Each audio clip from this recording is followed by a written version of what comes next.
द्वंद कहां तक पाला जाए, युद्ध कहां तक टाला जाए। द्वंद कहां तक पाला जाए, युद्ध कहां तक टाला जाए। तू भी है राणा का वंशज, तू भी है राणा का वंशज। फेंक बाला जहां तक जाए, फेंक बाला जहां तक जाए। हेलो नमस्कार, जय हिंद, वंदे मातरम। क्या हालचाल, सब बढ़िया। तो आज अपन लेके आए हैं लगभग 250 पर्सन जो एकदम आपकी तैयारी के अंदर चार चांद लगाने वाले हैं। तो अपन चलिए बिना टाइम खराब किए हुए डायरेक्ट प्रश्नों की ओर आगे बढ़ते हैं। और आज का अपना जो पहला पर्सन है भाई, देखो पहला पर्सन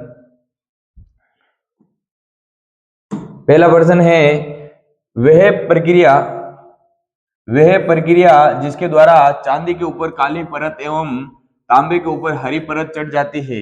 तो वो प्रक्रिया कौन सी होती है? उदासीनीकरण होती है क्या? नहीं जी। ऑक्सीकरण? नहीं जी। अपचयन? नहीं जी। क्या होती है? संक्षारण। क्या होती है? संक्षारण इसका आंसर होने वाला है। ठीक है, चलिए अगला प्रश्न है चूना पत्थर। चूना पत्थर के उसमें अपघटन से प्राप्त ठोस पदार्थ है। जब चूना पत्थर होता है, कैल्शियम कार्बोनेट होता है, तो उसको क्या करते हैं? गर्म करते हैं। तो क्या बनेगा? Calcium oxide plus carbon dioxide gas. तो ये कह रहा ठोस पदार्थ क्या होगा? कैल्शियम ऑक्साइड होगा। Calcium oxide, option number C इसका करेक्ट आंसर होने वाला। गैस का नहीं पूछा है अपन को, किसका पूछा है? ठोस पदार्थ का। तो ये क्या है? ठोस पदार्थ है, सॉलिड पदार्थ है। और ये क्या है? गैस है। और ये क्या है? सॉलिड है। ठीक है, चलो नेक्स्ट पर्सन। अगला प्रश्न है, कह रहा है कि भाई निम्न गैसों में से कौन सी गैस तेल के नमूने को लंबे समय तक संग्रहित करने के लिए प्रयुक्त होती है? तो वो कौन सी होती है? हीलियम या नाइट्रोजन गैस। कौन सी गैस होती है? हीलियम या नाइट्रोजन गैस। चलिए प्रवीण जी आगे। अगला प्रश्न है, निम्न में से देखो, निम्न से किस प्रक्रम में रासायनिक परिवर्तन होता है? किसमें रासायनिक परिवर्तन होता है? एक सिलेंडर में दाब पर ऑक्सीजन संग्रहित करना, क्या इसमें रासायनिक परिवर्तन? नहीं, भौतिक परिवर्तन है। वायु का द्रवीकरण, वायु का द्रवीकरण किसका कौन सा परिवर्तन है? भौतिक परिवर्तन। खुले में चाइना डिश में पेट्रोल रखना, तो क्या कर जाएगा? उठ जाएगा, भौतिक परिवर्तन होगा। उच्च ताप पर वायु की उपस्थिति में कॉपर तार को गर्म करना, कौन सा परिवर्तन है? रासायनिक परिवर्तन होगा। कौन सा परिवर्तन होगा भाई? रासायनिक परिवर्तन। अगला प्रश्न की ओर आगे बढ़ते हैं अपन। देखो ये प्रश्न है हमारा, प्रश्न कह रहा है हमरे, क्या कह रहा है? देखो बहुत कुछ कह रहा है। ये कह रहा है निम्न में से विस्थापन अभिक्रिया का उदाहरण है। विस्थापन अभिक्रिया का उदाहरण बताना। देखो ये तो आपको पता है, वियोजन अभिक्रिया। कौन सी अभिक्रिया है? वियोजन अभिक्रिया है। वियोजन अभिक्रिया।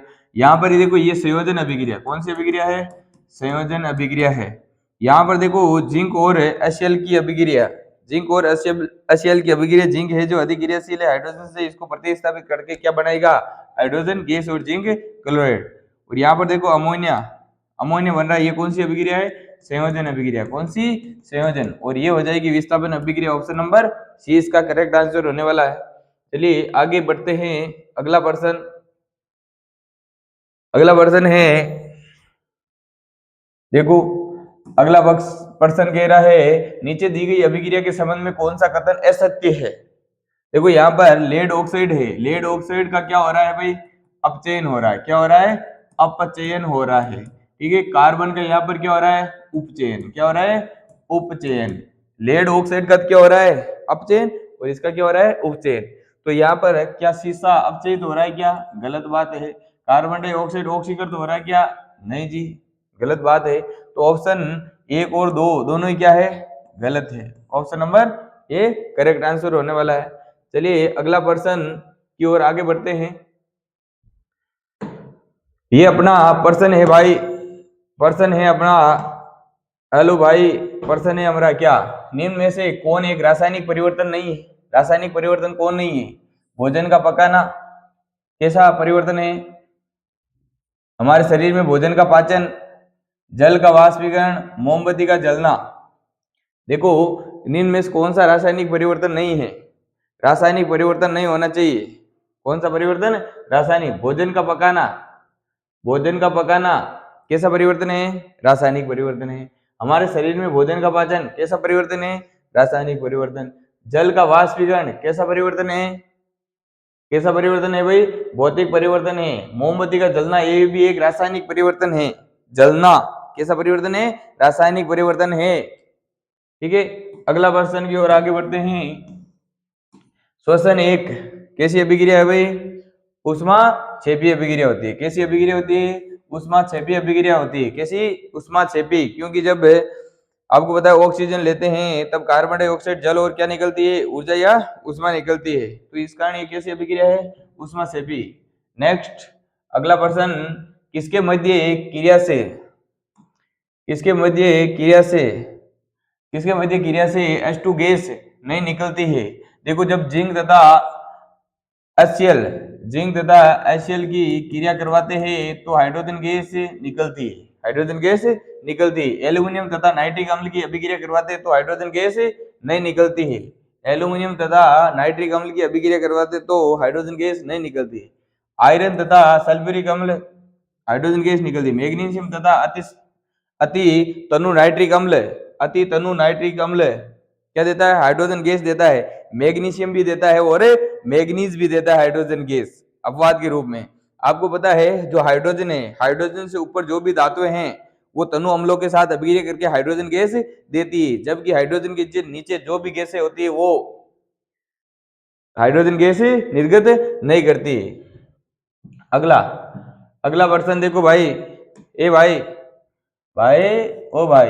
इधर देखो, निम्न में से कौन सी अभिक्रिया नहीं होगी? ऐसी कौन सी अभिक्रिया नहीं होगी?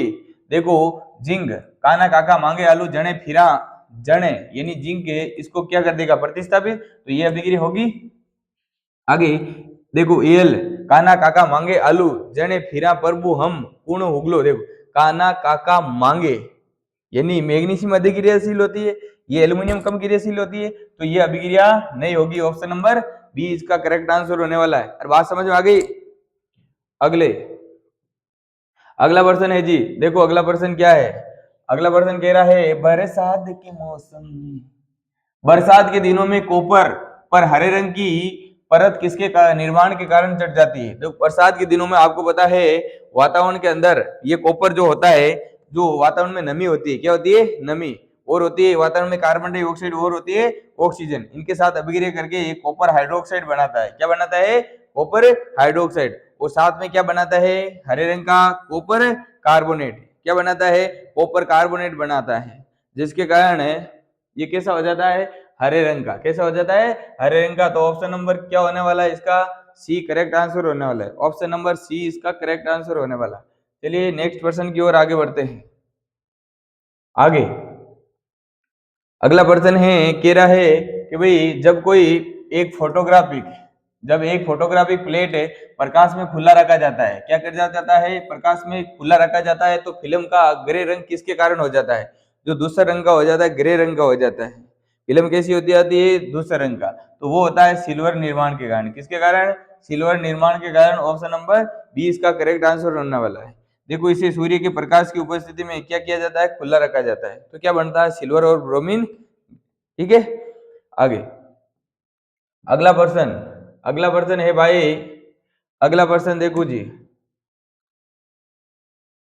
कह रहा है निम्न में से कौन सी धातु तनु हाइड्रोक्लोरिक अम्ल से क्रिया करके हाइड्रोजन गैस देती है? ऐसी कौन सी अभिक्रिया है जो किससे? धातु तनु HCl से अभिक्रिया करके कौन सी गैस देगी? हाइड्रोजन गैस देगी। ठीक है, तो अभी मैंने बताया था कि भाई जो भी सक्रिय श्रेणी के अंदर हाइड्रोजन से ऊपर होगी वो तनु अम्लों के साथ अभिक्रिया करके हाइड्रोजन गैस देगी। देखो, काना काका मांगे आलू जने फिरा प्रभु हम। देखो अच्छा गया।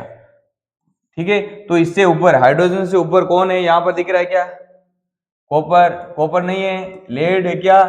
लेड है। तो ऑप्शन नंबर क्या होने वाला है? बी करेक्ट आंसर होने वाला है। सिल्वर और मरकरी इससे नीचे होते हैं हाइड्रोजन से। ठीक है, अगला ये प्रश्न है, निम्न में से कौन सी अभिक्रिया नहीं होगी? ऐसी कौन सी अभिक्रिया जो नहीं होगी? तो अभी अपन ने किया था थोड़ी देर पहले। Option number B. आगे देखो, निम्नलिखित में से कौन एक संयोजन अभिक्रिया है? निम्नलिखित में से बताना है कि भाई कौन एक संयोजन अभिक्रिया नहीं है? संयोजन अभिक्रिया नहीं है, सॉरी, संयोजन अभिक्रिया नहीं है। देखो संयोजन अभिक्रिया के अंदर दो या दो से अधिक अभिकारक मिलकर एकल उत्पाद का निर्माण करते हैं, ठीक है। देखो यहाँ पर कैल्शियम हाइड्रोक्साइड है प्लस कार्बन डाइऑक्साइड है, कैल्शियम कार्बोनेट प्लस जल बन रहा है, तो ये ऑप्शन नंबर ए ही इसका करेक्ट आंसर होने वाला है। ये एक संयोजन अभिक्रिया नहीं है, संयोजन अभिक्रिया नहीं है, ठीक है। आगे, जब फेरस सल्फेट को प्रबलता से गर्म करते हैं तब कौन सी गैस निकलती है? कौन सी गैस नहीं निकलती है? कौन सी गैस नहीं निकलती? देखो फेरस सल्फेट FeSO4 को क्या किया जाता है? ऊना किया जाता है, गर्म किया जाता है, तो क्या बनेगा? Fe2O3 plus SO2 plus SO3। कौन सी गैस नहीं निकलती? तो ऑप्शन नंबर सी इसका करेक्ट आंसर होने वाला है, ऑक्सीजन गैस नहीं निकलती है। ये मत आंसर ठोक देना कि जल नहीं निकलता, जल गैस नहीं है, ठीक है। आगे हमारे एक महानुभवी ने बताया अभी मेरे को थोड़ी देर पहले। आगे अगला है, निम्नलिखित में से कौन सा पदार्थ है तनु अम्ल के साथ उपचार पर कार्बन डाइऑक्साइड नहीं देगा? देखो यहाँ पर जो मार्बल है या जिसे संगमरमर भी कहते हैं, संगमरमर, ये भी कार्बन डाइऑक्साइड देगा। क्या देगा? कार्बन डाइऑक्साइड देगा, ठीक है। आगे चूना पत्थर ये भी कार्बन डाइऑक्साइड देता है। बेकिंग सोडा ये भी क्या करता है? CO2 गैस देता है। तो ऑप्शन नंबर डी इसका करेक्ट आंसर होने वाला है। जो कैल्शियम ऑक्साइड होता है, चूना कैल्शियम ऑक्साइड होता है, वो कार्बन डाइऑक्साइड गैस नहीं देता है तनु अम्लों के साथ अभिक्रिया करके। जैसे HCl के साथ अभिक्रिया करेगा तो कैल्शियम क्लोराइड बनाएगा और क्या बना लेगा? जल बना लेगा। क्या बना लेगा? जल, ठीक है जी। आगे अगला है गोल्ड को घोलने। देखो ये गोल्ड को घोलने के लिए निम्नलिखित में से किसका उपयोग किया जाता है? क्या HCl का किया जाता है, सल्फ्यूरिक अम्ल का किया जाता है, नाइट्रिक अम्ल का किया जाता है, या फिर एक्वारेजिया? एक्वारेजिया क्या होता है? सांद्र हाइड्रोक्लोरिक अम्ल, सांद्र हाइड्रोक्लोरिक अम्ल और सांद्र नाइट्रिक अम्ल का ताजा मिश्रण होता है 3:1 का। कौन? एक्वारेजिया। बात समझ आ गई? अगला चलिए आगे, लेट हो रही है गाड़ी लेट हो रही है गाड़ी। आगे निम्नलिखित में से कौन सा एक सारक नहीं है? देखो NaOH एक क्या है? सारक है। KOH क्या है? एक सारक है। NH4OH एक सारक है, जबकि C2H5OH सारक नहीं है, ठीक है। चलो नेक्स्ट चलिए अगला सोडियम कार्बोनेट का जलीय विलयन होता है। कैसा होता है? जो सोडियम कार्बोनेट होता है उसका जलीय विलयन Na2CO3.10H2, इसका सोडियम कार्बोनेट का जलीय विलयन कैसा होता है भाई? क्षारीय होता है। कैसा होता है? क्षारीय प्रकृति का होता है। कैसा होता है? क्षारीय प्रकृति का, ठीक है। इसके अंदर क्रिस्टलन जल कितने हैं? 10 है। कितने हैं? 10 है।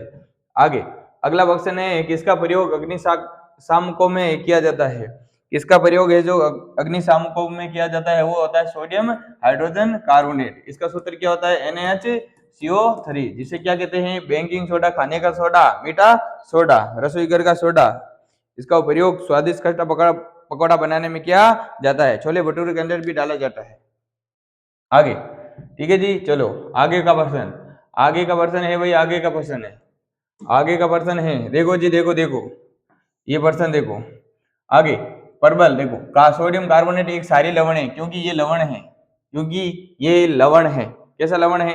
दुर्बल अम्ल एवं परबल क्षार का, दुर्बल अम्ल एवं परबल क्षार का। ऑप्शन नंबर डी इसका करेक्ट आंसर होने वाला है। चलिए आगे, कैल्शियम फॉस्फेट CH3PO4 का 4 ट्वाइस दंत इनेमल में होता है। इसकी प्रकृति कैसी होती है भाई? क्षारीय होती है। कैसी होती है? क्षारीय। कैल्शियम फॉस्फेट है CH3PO4, ये किससे बनता है? किसी को पता है क्या? बताओ किसकी अभिक्रिया से बनता है? अगला बेकिंग पाउडर होता है। बेकिंग पाउडर एक अवयव सोडियम हाइड्रोजन कार्बोनेट है। एक अवयव तो क्या है? सोडियम हाइड्रोजन कार्बोनेट है एक अवयव, ठीक है। तो इसका दूसरा अवयव क्या होगा? अन्य अवयव क्या होता है? दूसरा होता है टार्ट्रिक अम्ल। क्या होता है? टार्ट्रिक अम्ल का मिश्रण क्या कहलाता है? Baking powder. टार्ट्रिक अम्ल और मीठा सोडा दोनों का मिश्रण क्या कहलाता है? Baking powder. ठीक है, इसका आंसर क्या होने वाला है? टार्ट्रिक अम्ल। टार्ट्रिक अम्ल किस में पाया जाता है? इमली में। किस में पाया जाता है? इमली में। एसिटिक किस में पाया जाता है? सिरका में। सल्फ्यूरिक अम्ल गंध का तेजाब या H2SO4 को कहते हैं। ठीक है, ये हाइड्रोक्लोरिक अम्ल है HCl को। आगे अगला प्रश्न है भाई, अगला प्रश्न है पाचन। पाचन के दौरान उत्पन्न जठर रस की पीएच होती है। पाचन के दौरान उत्पन्न जठर रस की पीएच होती है, वो होती 7 से कम होती है। लगभग जठर रस की कितनी पीएच होती है भाई? लगभग कितनी होती है? 1.2 होती है। लगभग कितनी होती है? 1.2 होती है। ठीक है, आगे आगे निम्न में से किस लवण में क्रिस्टलन जल नहीं होता है? किसमें क्रिस्टलन जल नहीं होता है? कि भाई किसी भी सूत्र के अंदर जल के निश्चित अणुओं की संख्या को क्या कहते हैं? क्रिस्टलन जल कहते हैं। तो किसमें नहीं है क्रिस्टलन जल? नीला तोता। नीला तोता का सूत्र बताएगा CuSO4.5H2। इसके अंदर कितने हैं? 5। आगे बेकिंग सोडा, इसके अंदर NaHCO3। इसके अंदर दिख रहा है क्या? नहीं दिख रहा, तो option number B correct. Washing soda का सूत्र Na2CO3.NH2। जिप्सम का सूत्र क्या होता है? CSO4.2H2। बात समझ में आ गई क्या ये? चलिए नेक्स्ट आगे की ओर बढ़ते हैं, आगे की ओर बढ़ते हैं। अगला प्रश्न है, कह रहा है प्लास्टर ऑफ पेरिस के जल के साथ मिश्रित होकर जमकर बनाता है। क्या बनाएगा भाई? प्लास्टर ऑफ पेरिस के साथ मिश्रित होकर जमकर क्या बनाता है? जिप्सम। क्या बनाता है? Gypsum CSO4.2H2। क्या बनाता है? जिप्सम बनाता है, जिप्सम। आगे आगे आगे आगे देखो भाई, आगे बहुत शानदार प्रश्न, बहुत शानदार प्रश्न, बहुत शानदार प्रश्न। ठीक है जी, बहुत शानदार प्रश्न कह सकते हो आप। निम्नलिखित में से कौन लाल लिटमस को नीला कर देता है? कौन है जो लाल लिटमस को नीला? देखो सिरका कर देगा। पहले तो एक होता है अनीला, एक अनीला टिरिक होती है, एक होती है छालानी। अनीला और छालानी की दोनों मस्त जोड़ी होती है। अनीला और छालानी की क्या होती है? मस्त जोड़ी होती है। क्षार है जो लाल लिटमस को नीला कर देता है, अम्ल है जो नीले लिटमस को क्या कर देता है? लाल कर देता है। तो देखो लाल लिटमस को नीला कर देता है, लाल को क्या कर देता है? नीला। तो कौन होना चाहिए? क्षार होना चाहिए। कौन होना चाहिए? क्षार। तो ऑप्शन नंबर कौन हो जाएगा भाई? बेकिंग सोडा का विलयन। कैसा होता है? क्षारीय। ऑप्शन नंबर बी इसका करेक्ट आंसर होने वाला है। आगे आगे आगे आगे आगे चलो जी चलो, आगे गाड़ी। विलियन A B C, विलियन A B C तथा डी के पीएच मान। ए का मान है 3, बी का मान क्या है? 4, सी का मान क्या है? 6, डी का मान क्या है? 8।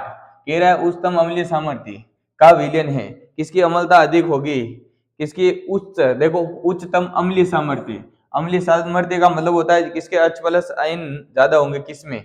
तो किसके अंदर H प्लस आयन ज्यादा होंगे? ए के अंदर। किसके होंगे? ए के अंदर। तो ए कहां पर दिख रहा है आपको? Option number A. Option number A के अंदर।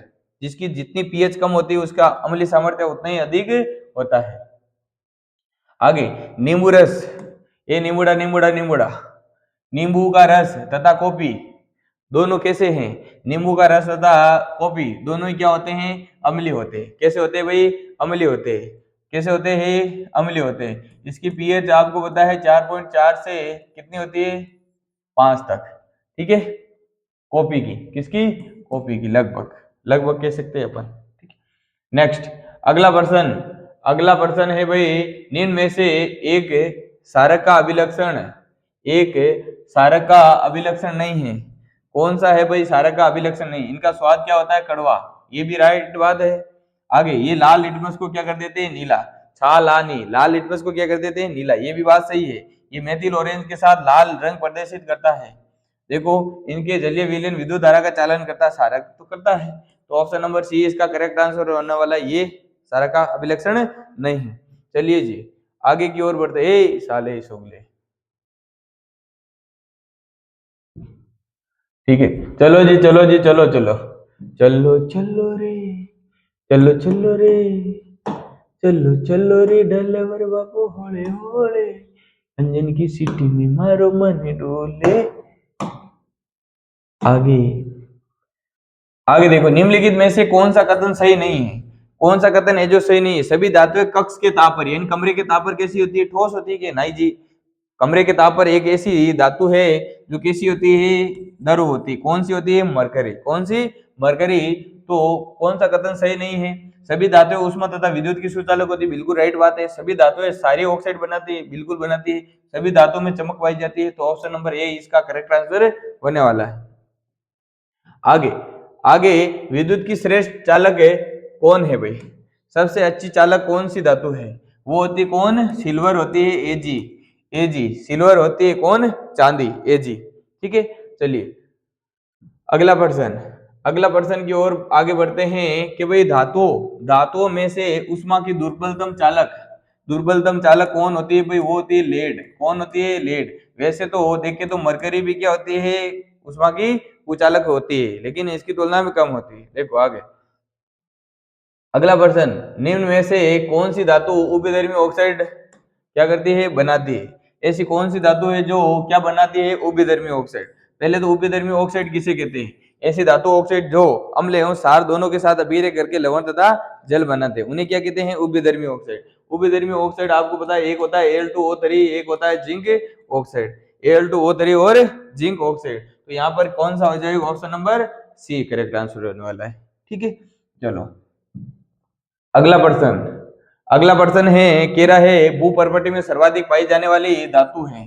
जो भूपर्पटी होती है, पृथ्वी की जो भूपर्पटी होती है कौन?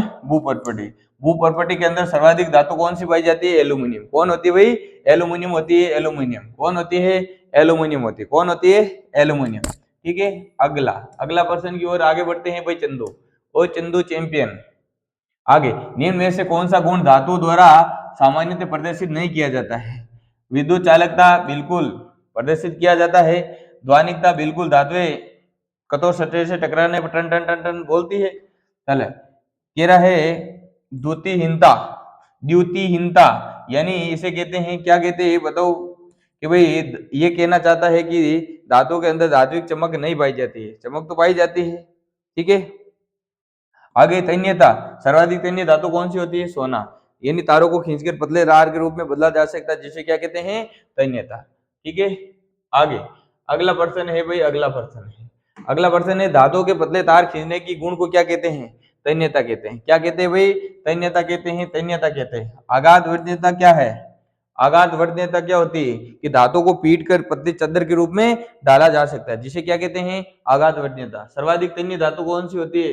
सोना। कौन होती है भाई? सोना होती है, सोना। कौन होती है? सोना। ठीक है, चलो ये मेरे सोना, तुम किसी की न होना, केवल मेरी होना। ठीक है, आगे अगली प्रश्न है निम्नलिखित में से कौन सी धातु ठंडे तथा गर्म जल के साथ? पहला तो होता है, एक तो होता है ठंडा। ठंडे के साथ कौन स्नान करते हैं? कान काका। कौन करते हैं? काना काका करते हैं। और गर्म जल के साथ कौन अभिक्रिया करते हैं भाई? मांग काका। कौन? मांग काका। जो भाप के साथ अभिक्रिया कौन करते हैं? भाप के साथ कौन होता है भाई? आयरन, जिंक और एल्यूमिनियम। आयरन, जिंक और एल्यूमिनियम। बात समझ में आ गई? तो इसका प्रश्न आंसर क्या हो जाएगा? क्रिया नहीं करता है, वो होता है आयरन, ऑप्शन नंबर डी। चलिए जी अगला प्रश्न की ओर बढ़ते हैं। आगे देखो जी, आगे निम्नलिखित में से कौन सा गुणधर्म सामान्यतः आयनिक यौगिकों के द्वारा प्रदर्शित नहीं किया जाता है? ऐसा कौन सा गुणधर्म है जो आयनिक यौगिक गुणधर्म नहीं दर्शाते? पहले आयनिक यौगिक किसे कहते हैं? धातु से अधातु में इलेक्ट्रॉन स्थानांतरण के द्वारा जो यौगिक बनते हैं उन्हें क्या कहते हैं? आयनिक यौगिक या वैद्युत संयोजक यौगिक भी कहते हैं। तो इनके गलना के उतना क्या होता है? उस बात राइट है। ठोस अवस्था में विद्युत का क्या करते हैं? चालन। ये बात गलत है ना? बिल्कुल गलत बात है। ठीक है, जल में घुलनशील होते? बिल्कुल होते हैं। हाइड्रोकार्बनों में घुलनशील नहीं होते आयनिक यौगिक। गलित अवस्था में विद्युत का चालन करते हैं? बिल्कुल राइट बात है। ये भी बात राइट थी। बात समझ में आ गई? चलो जी अगले प्रश्न की ओर आगे बढ़ते हैं। आगे बढ़ते हैं। देखो अगला प्रश्न है विद्युत चालकता का सही क्रम है। जो विद्युत चालकता का सही क्रम आपको पता है, सबसे अच्छी चालक धातु कौन सी होती है? चांदी। कौन होती है? चांदी। फिर कॉपर, फिर Au, फिर Al। ठीक है, तो ऑप्शन नंबर क्या हो जाएगा? डी। ऑप्शन नंबर डी इसका करेक्ट आंसर होने वाला है। समझ आ गई है? आगे चलो जी आगे निम्न में से किस मिश्र धातु में मरकरी उसके एक अवयव के रूप में होती है? मरकरी एक अवयव के रूप में होती है, आपको पता अमलगम में, किस में होती है, अमलगम में। तो यहाँ पर अमलगम कौन दिख रहा है, जिंक अमलगम, कौन है, जिंक अमलगम, जिंक अमलगम, यानी जिंक के साथ क्या होगी, HG धातु होगी, तो उसे क्या कहते हैं, अमलगम कहते हैं, क्या कहते हैं, अमलगम।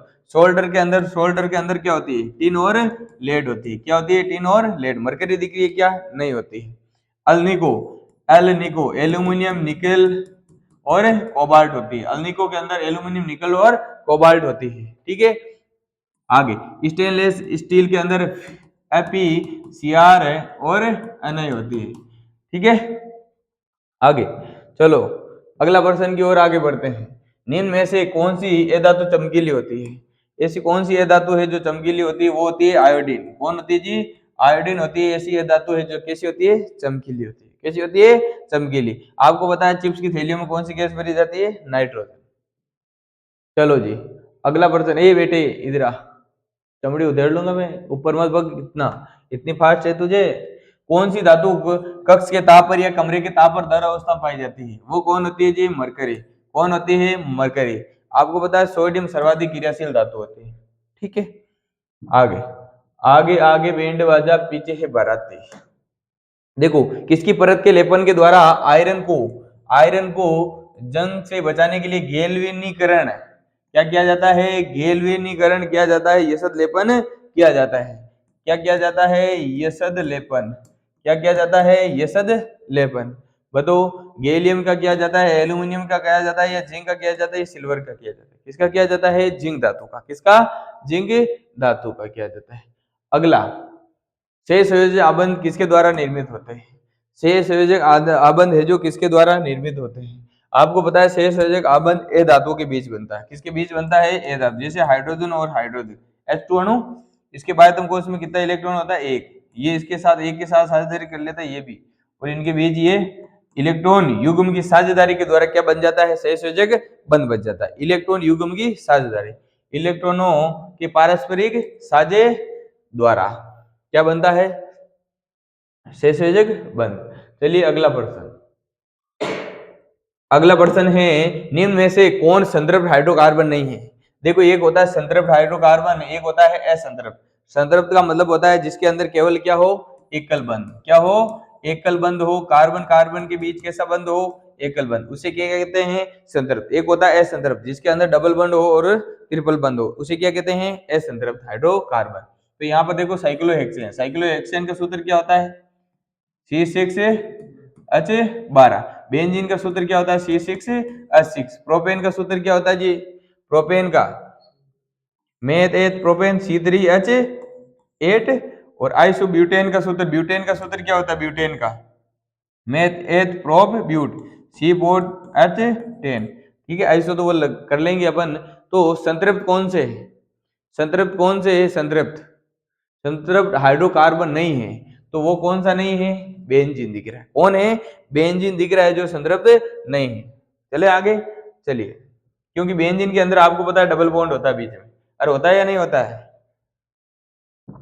आगे, ए मक्खी बेटे मौज कर दी तुमने, मैं तेरी चमड़ी उधेड़ लूंगा मक्खी, साली परेशान करती। निम्नलिखित में से कौन है, देखो मानना मार दिया, एस्टीकरण अभिक्रिया है। कौन सी अभिक्रिया है जो एस्टीकरण अभिक्रिया है, एस्टीकरण अभिक्रिया है। ऐसी कौन सी अभिक्रिया है जो एस्टीकरण है, बताओ रे भाई, एस्टीकरण। देखो यहाँ पर एथेनोइक अम्ल की अभिक्रिया किसके साथ हो रही है, एथेनॉल के साथ। किसके साथ हो रही है, एथेनॉल के साथ हो रही है। तो यहाँ से आपको पता है, यहां से क्या निकलेगा H, और यहां से क्या निकलेगा OH। यहां से निकलेगा H और यहां से निकलेगा OH। तो यहां से क्या निकलेगा, जल का अणु। क्या निकलेगा जी, जल का अणु बाहर निकलेगा। और ये जो H2SO4 यहाँ पर निर्जलीय कारक का काम करता है। और यहाँ पर किसका निर्माण होगा, एस्टर का निर्माण। देखो CH3COO और C2H5 बनेगा, CH3COO तो ऑप्शन नंबर ए इसका क्या हो जाने वाला है, करेक्ट आंसर होने वाला है। Option number A correct answer होने वाला है, बाकी नहीं होंगे। बात समझ में आ गई क्या। यहाँ पर ये किसका काम करता है, निर्जली कारक का। किसका काम करता है, निर्जली कारक का। निर्जली कारक का काम करता है, जल के अणु को क्या करता है, बाहर फेंकता है। चलिए जी अगला प्रश्न है, अगला बर्तन है एथेनॉल को विकृत करने के लिए, विकृत करने के लिए कौन सा पदार्थ मिलाया जाता है? मेथनॉल मिलाया जाता है, बिल्कुल मिलाया जाता है, मेथनॉल मिलाया जाता है। मेथनॉल का सूत्र CH3OH होता है। पिरिडीन मिलाया जाता है, बिल्कुल मिल जाए। कॉपर सल्फेट मिलाया जाता है, बिल्कुल। तो ये सभी क्या कर जाता है, मिलाए जाते हैं किसके अंदर? एल्कोहल को। एल्कोहल को या एथेनॉल के अंदर ये मिलाए जाते हैं विकृत करने के लिए, उनके दुरुपयोग को रोकने के लिए। क्योंकि फैक्ट्रियों के अंदर आपको पता है अधिकतर इनका प्रयोग किया जाता है, तो मजदूर क्या कर लेते हैं, पी लेते हैं, जिसके कारण बहुत सारी घटनाएं हो सकती है। आगे अगला प्रश्न है भाई, अगला एल्काइन कह रहा है एल्काइन सजातीय श्रेणी का प्रथम सदस्य। जो एल्काइन होता है, एल्काइन श्रेणी का प्रथम सदस्य क्या होता है? एल्काइन का जो प्रथम सदस्य होता है वो क्या होता है? एथाइन। क्या होता है? एथाइन होता है। क्या हो जाए? एथाइन। और एल्कीन का प्रथम सदस्य क्या होता है? एथीन। क्या होता है? एथीन। बात समझ में आ गई होगी। चलो जी आगे चलते हैं। अब तो दो मक्खियां आ गई है, अब दो मक्खियां आ गई बेटे, अब दो मक्खियां करेगी तांडव। ठीक है, अगला अगला देखो, दो मक्खियां आ चुकी है, अब फिर बोलेगी तो तांडव करेंगे हम। क्या करेंगे? तांडव। ठीक है, अगला अगला प्रश्न है क्लोरीन संतृप्त हाइड्रोकार्बन से अभिक्रिया करती है। कौन करती है? क्लोरीन करती है। जैसे मीथेन CH4 क्लोरीन के साथ क्या करती है? अभिक्रिया। किसकी उपस्थिति में करती है? सूर्य के प्रकाश की उपस्थिति में करती है। और क्या बनाएगी? CH3Cl। CH3Cl बनाती है। CH3 क्लोरोमेथेन बनाते हैं। क्या बनाती है? Chloromethane plus HCl। ठीक है, तो ये अभिक्रिया किसकी उपस्थिति में होती है? सूर्य के प्रकाश की उपस्थिति में होती है। ऑप्शन नंबर बी इसका करेक्ट आंसर होने वाला है। अरे बाबू समझ में आया क्या? आगे अगला अगला प्रश्न है निम्नलिखित में से असंतृप्त यौगिक है। कौन सा यौगिक चुनना है? असंतृप्त यौगिक। देखो प्रोपेन कैसा दिख रहा है? एन, पीछे एन दिख जाए वो कैसा होता है? वो कैसा होता है? संतृप्त होता है। प्रोपेन कैसा है? संतृप्त। क्लोरोप्रोपेन कैसा है? संतृप्त। तो ऑप्शन नंबर 2 और 3 कैसे है? असंतृप्त। 2 और 3, 2 और 3, 2 और 3, 2 और 3। ऑप्शन नंबर क्या हो जाएगा? डी। ऑप्शन नंबर डी इसका करेक्ट आंसर होने वाला है। ऑप्शन नंबर डी इसका करेक्ट आंसर होने वाला। 2 और 3 कैसे यौगिक है? असंतृप्त। कैसे है? असंतृप्त यौगिक। बात समझ में आ गई? ये कैसे है? दोनों संतृप्त। और ये दोनों कैसे हैं? बीच वाले असंतृप्त। अगला प्रश्न की ओर आगे बढ़ते हैं। अगला प्रश्न की ओर आगे बढ़ते हैं। निम्नलिखित यौगिकों में से किसमें OH एक क्रियात्मक समूह है? OH यानी एल्कोहल।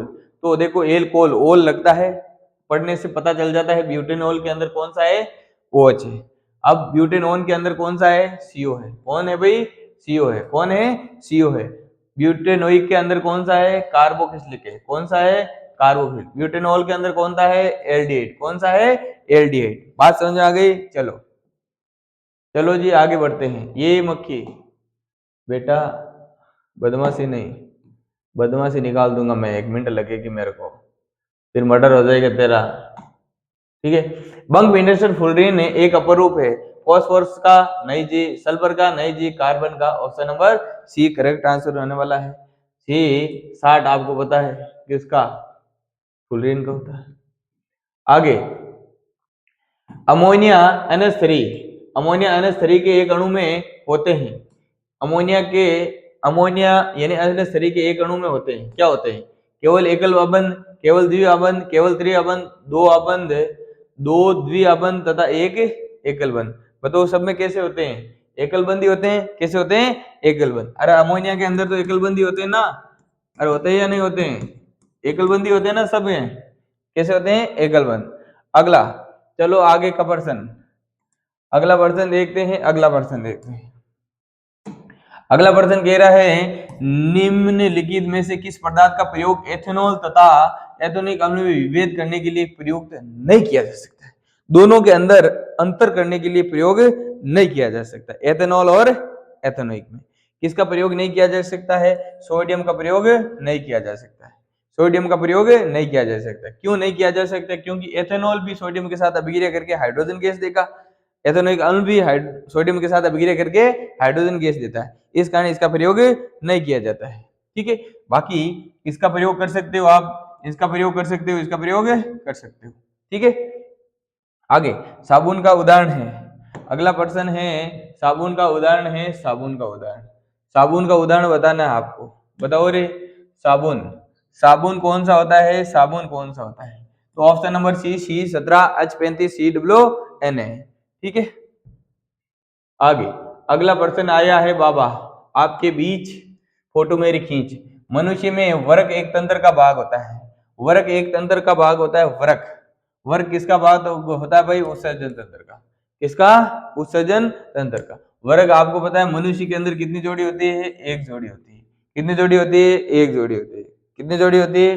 एक जोड़ी, जिसके अंदर क्या बनता है? मूत्र बनता है। क्या होता है? मूत्र बनता है। चलो अगला प्रश्न, अगला प्रश्न है पादप में जाइलम उत्तरदायी है, पादप में जाइलम किस लिए उत्तरदायी है? जो जाइलम होते हैं आपको J2J किसका परिवहन करता है? जल का, किसका? जल का। भोजन का परिवहन कौन करता है? फ्लोएम। कौन करता है? फ्लोएम करता है, फ्लोएम करता है। कौन करता है? फ्लोएम करता है। एमिनो अम्ल का वहन कौन करता है? फ्लोएम करता है। ऑक्सीजन का परिवहन कौन करता है? फ्लोएम करता है। बात समझ आ गई क्या? चलो जी आगे, आगे स्वपोषी पोषण के लिए आवश्यक है, स्वपोषी पोषण के लिए कौन आवश्यक है? कार्बन डाइऑक्साइड, जल, बिल्कुल जल है जो जड़ों से प्राप्त करते हैं। कार्बन डाइऑक्साइड कहां से? रंध्रों से, वातावरण से प्राप्त करते हैं। क्लोरोफिल स्वयं के अंदर होता है, सूर्य का प्रकाश, सूर्य से प्राप्त करते हैं। ये सभी, तो ये सभी चीजें आवश्यक है किसके लिए? प्रकाश संश्लेषण के लिए, प्रकाश संश्लेषण के लिए, यानी स्वपोषी पोषण, स्वपोषी पोषण के लिए कौन सी क्रिया चाहिए? प्रकाश संश्लेषण। और बात समझ आ गई क्या? चलो जी अगला प्रश्न है, अगला प्रश्न, चलो बहुत शानदार प्रश्न आ चुका है आपके बीच, अब इसकी फोटो खींच। बहुत शानदार प्रश्न कह सकते हो। पाइरुवेट के विखंडन से ये कार्बन डाइऑक्साइड तथा जल ऊर्जा देता है।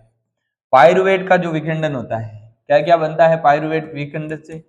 पाइरुवेट विखंडन से, पाइरुवेट के विखंडन से क्या बनता है? कार्बन डाइऑक्साइड, जल और ऊर्जा, जल और क्या देगा? ऊर्जा। और ये क्रिया कहाँ होती है? ये क्रिया होती है कहाँ पर होती है? सूत्र कणिका में। कहाँ होती है? सूत्र कणिका के हो चाहे माइटोकॉन्ड्रिया के हो, जिसे कोशिका क्या क्या कहते हैं? बिजली घर कहते हैं। तो ऑप्शन नंबर बी इसका करेक्ट आंसर होने वाला है। आपको पता है एक पर्सन और बनता है यहाँ से, ये जो पाइरुवेट अम्ल ग्लूकोज है, ग्लूकोज है जो पाइरुवेट में टूटता है, कहाँ टूटता है? कोशिका द्रव्य में। कहाँ टूटता है जी?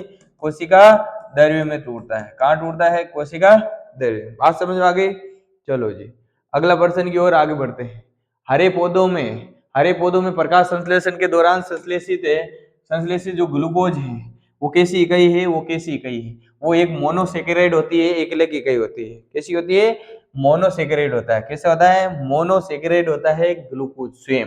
ग्लूकोज स्वयं कैसा होता है? मोनोसेकेराइड। फ्रेक्टोज भी स्वयं कैसा होता है? मोनोसेकेराइड होता है।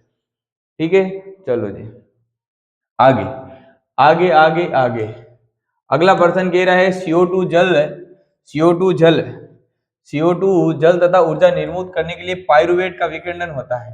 जो पाइरुवेट का विखंडन, CO2 जल तथा ऊर्जा निर्मुक्त करने के लिए पाइरुवेट का विखंडन होता है। केंद्रक में पाइरुवेट का विखंडन माइटोकॉन्ड्रिया में। कहाँ होता है? माइटोकॉन्ड्रिया में।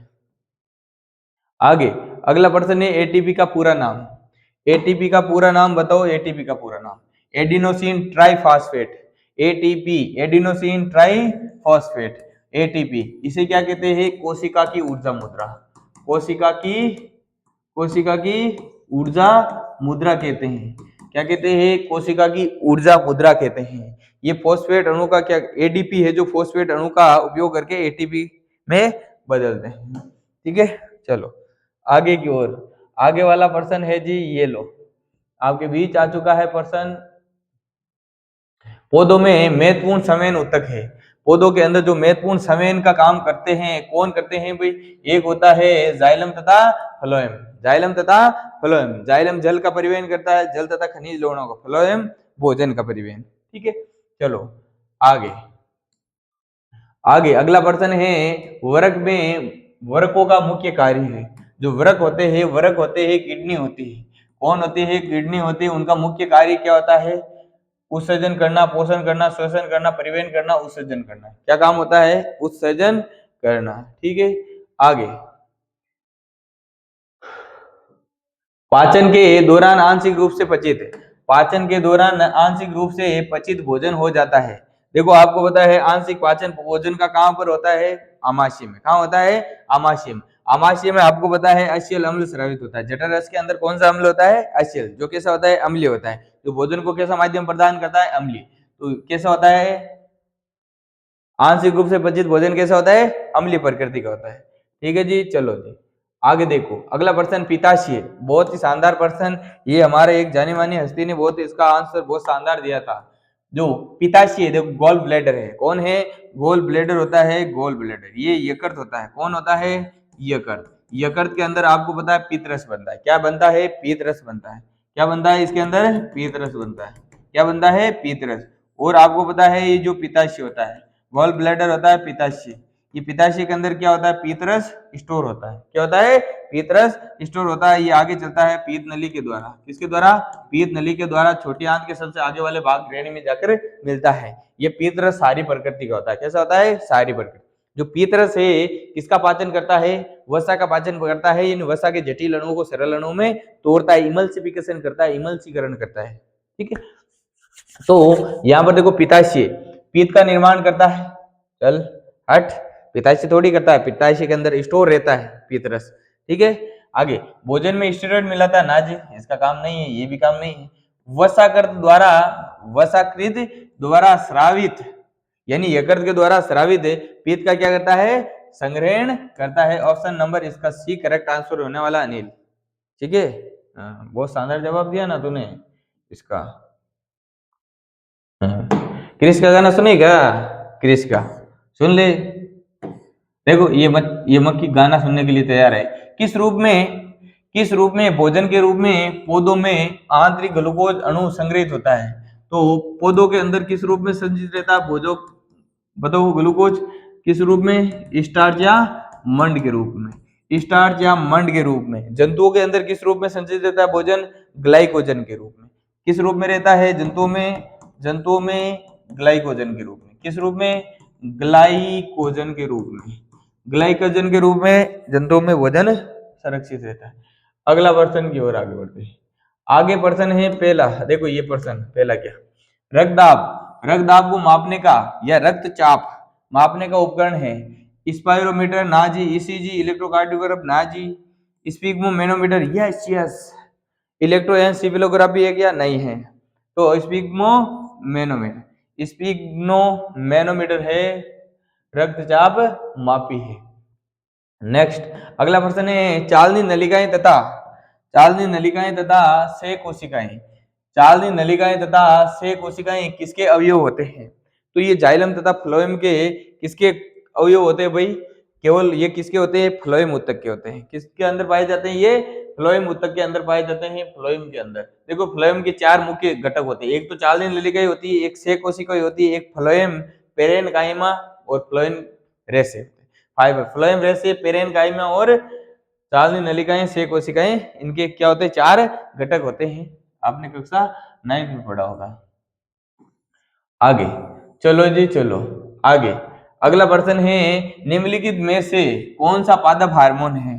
देखो पादप हार्मोन कौन सा पादप हार्मोन है। इंसुलिन किससे स्रावित होता है, अग्नाशय से।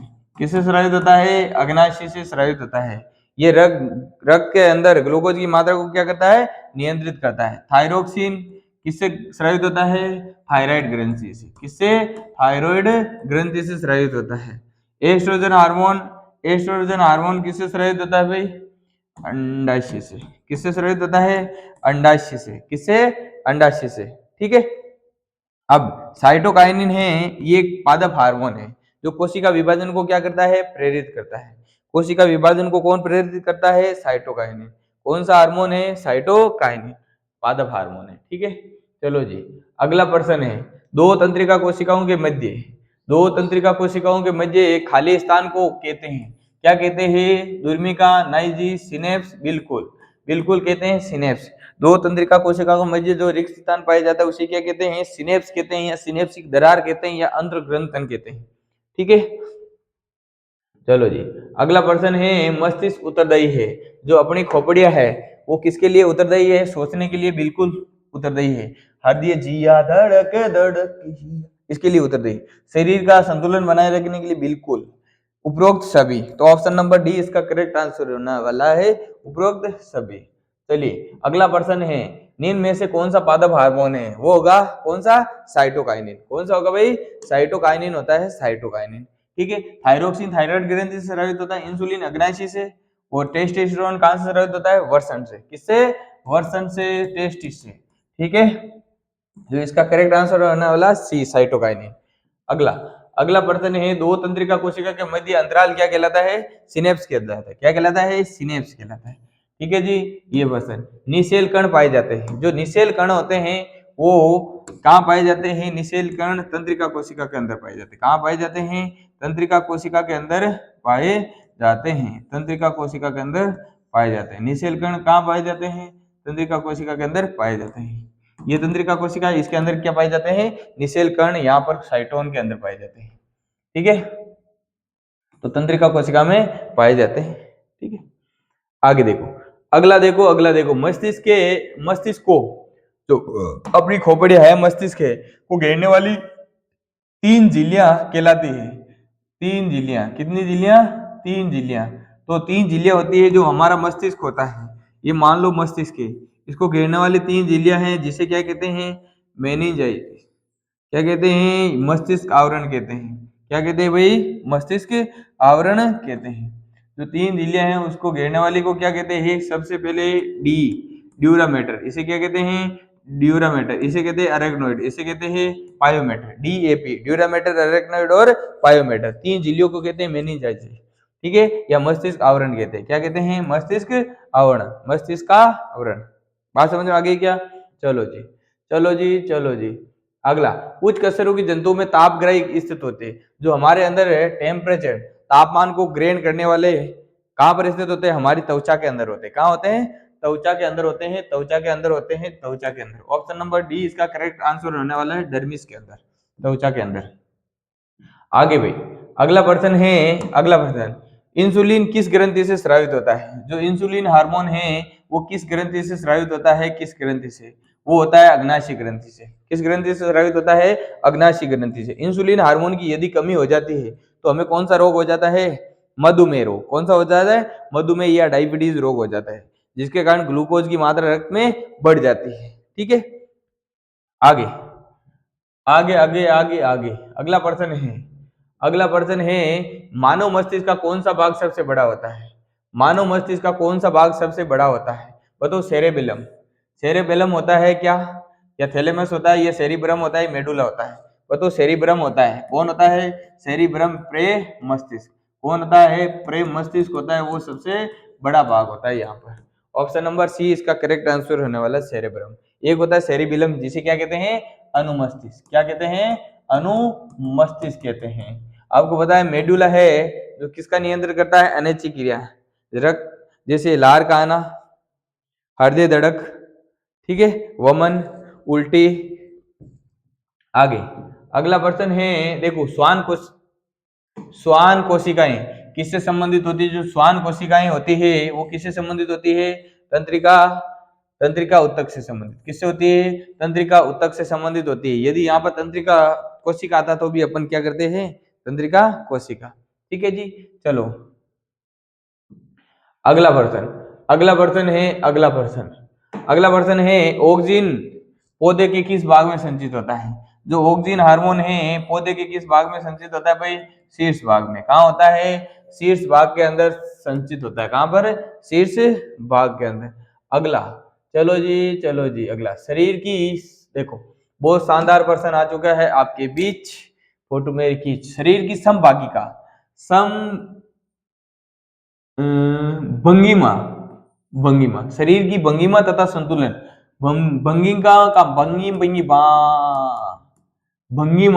भंगिमा का मतलब क्या होता है? स्थिति। क्या होता है? स्थिति। शरीर की स्थिति या आसानी स्थिति तथा संतुलन का नियंत्रण कौन करता है?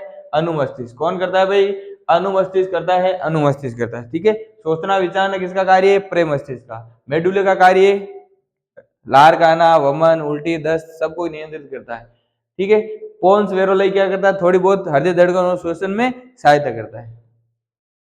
आगे अगला है मेरु रज्जु निकलती है। जो मेरु रज्जु है वो कहां से निकलती है? मेरु रज्जु स्पाइनल कॉर्ड कहां से निकलती है? देखो यहाँ पर देखो आपको मेरु रज्जु दिखाई दे रही होगी, ये कहां से निकल रही है? यहाँ पर मेडुला से निकल रही है। कहां से निकल रही है? मेडुला से। कहां से? मेडुला से निकल रही है, मेडुला से। तो ये मेडुला से निकलती है। मेरु रज्जु स्पाइनल कॉर्ड कहां से निकलती है? कहां से निकलती है? मेडुला से। ठीक है, आगे आगे निम्नलिखित में से किसका संबंध पौधे की वृद्धि से नहीं है? ऐसा कौन सा हार्मोन है जिसकी, तो एक ऐसा हार्मोन होता है जिसे वृद्धि संदमक हार्मोन कहते हैं। वो कौन सा होता है? एब्सिसिक अम्ल। कौन सा होता है? एब्सिसिक अम्ल। ये वृद्धि संदमक हार्मोन है जिसे वृद्धि से कुछ लेना देना नहीं।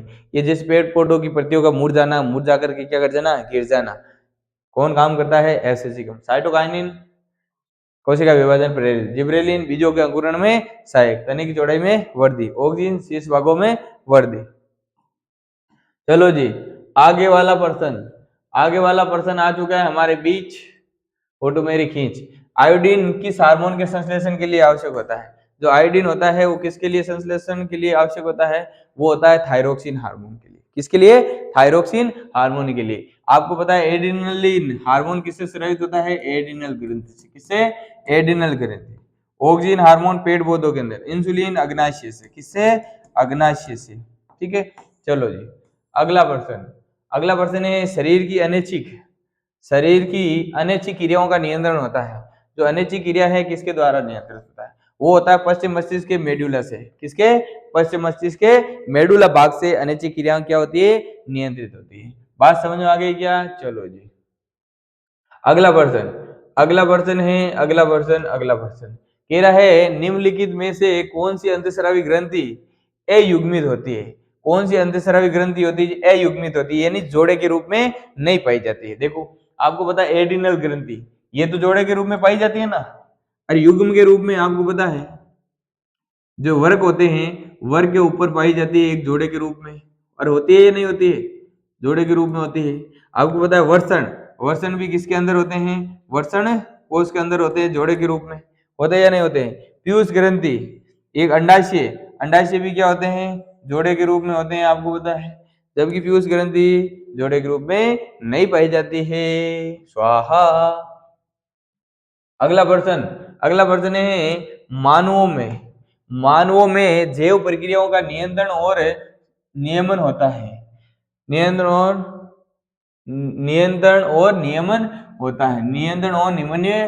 नियमन होता है जनन और अंतःस्रावी तंत्रों से, श्वसन और तंत्रिका तंत्रों से, अंतःस्रावी और पाचन तंत्रों से ना जी। ऑप्शन नंबर डी, तंत्रिका और अंतःस्रावी तंत्रों से, क्योंकि अंतःस्रावी तंत्र से कौन स्रावित होते हैं? हार्मोन।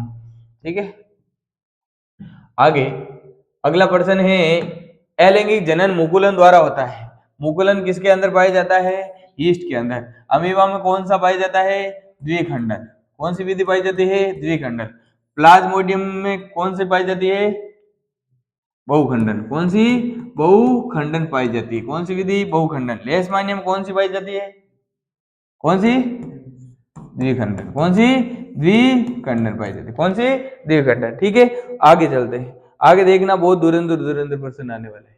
आगे देखना धुरंधर प्रश्न। निम्न में से कौन मानव में मादा जनन तंत्र का भाग नहीं है? मादा जनन तंत्र का भाग नहीं है, कौन है जो मादा जनन तंत्र का भाग नहीं है? देखते हैं मादा जनन तंत्र का भाग कौन नहीं है। देखो जी, देखो ये देखो मादा जनन तंत्र का भाग कौन नहीं है। देखो ये होते हैं अंडाशय। क्या होते हैं? अंडाशय होते हैं। और ये क्या होती है? अंडवाहिनी। क्या होती है? अंडवाहिनी कहते हैं। इसे कहते हैं गर्भाशय। क्या कहते हैं? गर्भाशय कहते हैं, गर्भाशय। और ये क्या होते हैं? अंडाशय होते हैं। क्या होते हैं? अंडाशय। बताओ कौन? ऑप्शन नंबर सी इसका करेक्ट आंसर होने वाला है शुक्रवाहिका। नो नर जनन तंत्र का भाग होता है। ठीक है, जो नर जनन तंत्र का भाग होता है। ठीक है जी, आगे चलो। आगे बैंड बाजा, पीछे है बाराती। आगे अगला है पराग कोश में स्थित होते हैं। जो पराग होते हैं, पराग कोश, ये पराग कोश है जी। क्या है? पराग कोश। पराग कोश के अंदर क्या होते हैं? पराग कण। क्या होते हैं? पराग कण होते हैं, पराग कण होते हैं। कौन होते हैं? परागकण। ये पुंकेसर होता है और ये इसका तंतु भाग होता है, फिलामेंट होता है। चलो अगला प्रश्न है, अगला प्रश्न कौन सा है भाई? निम्न में से कौन बहुखंडन द्वारा अलैंगिक रूप से प्रजनन करता है? बहुखंडन किसमें होता है? बहुखंडन प्लाज्मोडियम। किसमें होता है? प्लाज्मोडियम। पैरामीशियम में कौन सा होता है? हाँ ठीक है, हाइड्रा में मुकुलन, ईस्ट में मुकुलन। ठीक है चलो आगे, निम्न में से किसमें द्विखंडन द्वारा अलैंगिक जनन होता है? द्विखंडन द्वारा अलैंगिक जनन होता है, क्या ईस्ट में होता है या अमीबा में होता है, लिस्मानिया में होता है, उपयुक्त सभी में? बताओ किसमें द्विखंडन द्वारा अलैंगिक जनन होता है?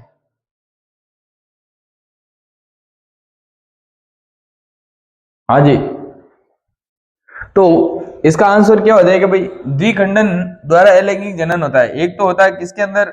अमीबा के अंदर। एक होता है लेशमानियम। तो ए सी एंड सी दोनों हो जाएगा। ठीक है, एंड सी।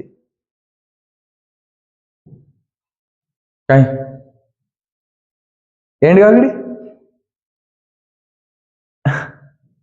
आगे अगला है, निम्न में से किसमें खंडन द्वारा अलैंगिक जनन होता है? खंडन खंडन खंडन खंडन बता रहे? स्पाइरो गायरा। किसमें होता है? स्पाइरो गायरा। हाइड्रा में मुकुलन होता है, लिस्मानिया में द्विखंडन। चलो अगला प्रश्न है, पुष्पी पादपों का कौन सा भाग कायिक परिवर्तन में भाग लेता है? पुष्पी पादपों का कौन सा भाग है जो कायिक परिवर्तन में भाग लेता है? जड़ लेता है, बिल्कुल लेता है, तना लेता है, पत्ती लेता है, उपयुक्त सभी। ऑप्शन नंबर डी इसका करेक्ट आंसर होने वाला है। चलिए अगला प्रश्न, कोशिका कोशिका उत्तक तथा अंग से पौधे का प्रवर्धन कहलाता है। क्या कहलाता है? उत्तक संवर्धन। क्या कहलाता है? उत्तक। किसी भी देखो पेड़ पौधा होता है, उसका छोटा सा भाग अपन क्या करते हैं? काटते हैं। क्या करते हैं? काटते हैं। काट करके क्या करते हैं? अपन किसी पोषण माध्यम में क्या करते हैं? रखते हैं और उसकी क्या करते हैं? ग्रोथ करवाते हैं, जिससे क्या कहते हैं? उस कोशिका के एक समूह बन जाता है, जिससे क्या कहते हैं? कैलस। कोशिका के समूह को क्या कहते हैं? कैलस। और इस कैलस को किसके अंदर रखते हैं? हार्मोनल माध्यम में। किसमें? हार्मोनल। और उसको फिर क्या कर देते हैं? किसी गमले में लगा देते हैं, वो क्या बन जाता है? पौधा बन जाता है। ठीक है, अगला प्रश्न, मादा जनन नलिका के किस भाग से सामान्यतः निषेचन होता है? बताओ किस भाग के अंदर होता है? किस भाग से मादा जनन नलिका के किस भाग से सामान्यतः निषेचन होता है? फैलोपियन नलिका से। किससे होता है? फैलोपियन नलिका से या अंडवाहिनी से। अगला, निम्न में से कौन यौन संचारित है? बताओ यौन संचारित रोग गोनोरिया है, सिफिलिस है, एचआईवी या एड्स है, उपयुक्त सभी आंसर हो जाने वाला है इसका। चलो अगला प्रश्न है, जनन जीवधारी की अतिवृद्धि से नए जीवधारी का निर्माण होता है। यानी कोई भी जो जीव होता है उसके कई भाग से क्या होता है? कोई अतिवृद्धि हो जाती है, वृद्धि कर लेता है, वो धीरे धीरे वृद्धि करके एक पूरा जीव बन जाता है और अपने जो मात्र जीव है उससे क्या हो जाता है? अलग हो जाता है। उसे आपको क्या कहते हैं? मुकुलन। तो ये किसके अंदर होता है? मुकुलन विधि पाई जाती है, हाइड्रा के अंदर पाई जाती है, ईस्ट के अंदर पाई जाती है। देखो मुकुलन अलैंगिक जनन की वे प्रक्रिया जिसमें जनक जीव के शरीर पर एक बाह्य अतिवृद्धि आउटग्रोथ या उभार विकसित होता है, जिसे मुकुल या कली कहते हैं। ये मुकुल धीरे धीरे वृद्धि करता है और अंत जनक के शरीर से अलग होकर स्वतंत्र नया जीव बन जाता है। ये प्रक्रिया मुख्य रूप से ईस्ट और हाइड्रा में देखी जाती है। चलो अगला प्रश्न है, मनुष्य में यौनारंभ किस आयु में प्राप्त होती है? किस आयु में प्राप्त होती है? 13 से 14 वर्ष की आयु में। किस वर्ष की आयु में? 13 से 14 वर्ष की आयु में। ठीक है, चलो अगला प्रश्न, नेक्स्ट प्रश्न है कि भाई निम्न में से कौन जन्म नियंत्रण की सर्वाधिक प्रभावी विधि है? बताओ, आईयूडीएस, मुख्य युक्तियां या बंध्याकरण? क्या होता है? बंध्याकरण एक बहुत प्रभावी युक्ति है। बंध्याकरण यानी जैसे आपको पता है नर के अंदर ट्यूबेक्टोमी की जाती है, नहीं वेसेक्टोमी क्या की जाती है? वासेक्टोमी। और महिलाओं के अंदर क्या की जाती है? ट्यूबेक्टोमी की जाती है। ठीक है, अंडवाहिनी को काट करके क्या लगा देते हैं? गांठ। और हमारे अंदर शुक्रवार को काट करके क्या लगाते हैं? गांठ लगाते थे, यही सबसे अच्छी प्रभावी विधि होती है। तो आज ठीक है, चलो, तो आज के लिए अपन ने ये क्वेश्चन 100 क्वेश्चन कर लिए हैं, और इसके जो अगले प्रश्न हैं नेक्स्ट पार्ट में मिल जाएंगे। Okay, bye bye, Ram Ram, जय हिंद, वंदे मातरम।